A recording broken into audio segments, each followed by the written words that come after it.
Hi guys, ayan yung lulutuin natin para sa tanghalian.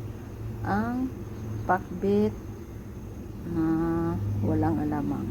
Pakbit ni Unique. A few moments later. Ayan na. Nag-absorb na yung mantika. Dahil pag-absorb na yung pagmamasa yung jowa. Ayan na guys.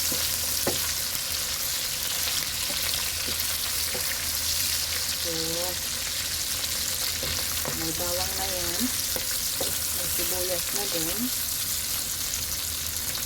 Ang isunod natin ay ang palaya.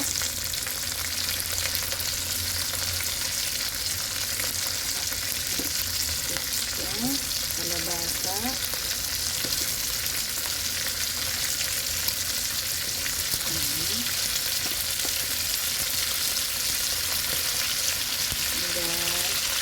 Kita.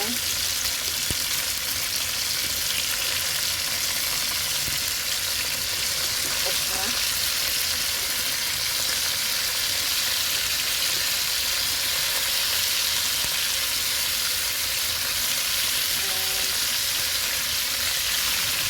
Aking mga gulay. Okra, aking liit ng magluluto.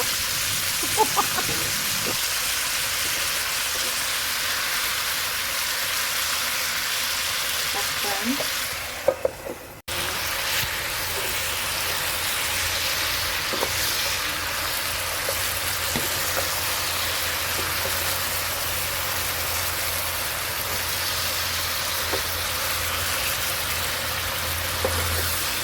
At ang ating halo-haloin nang madami mag-absorb ang lahat ng vegetables at ang susunod ng ating pakbit ng unique. And guys, Luto na. finally, ready na ang ating Ayan na. pakbit. Thank you guys for watching. And please don't forget to like and subscribe. Bye-bye.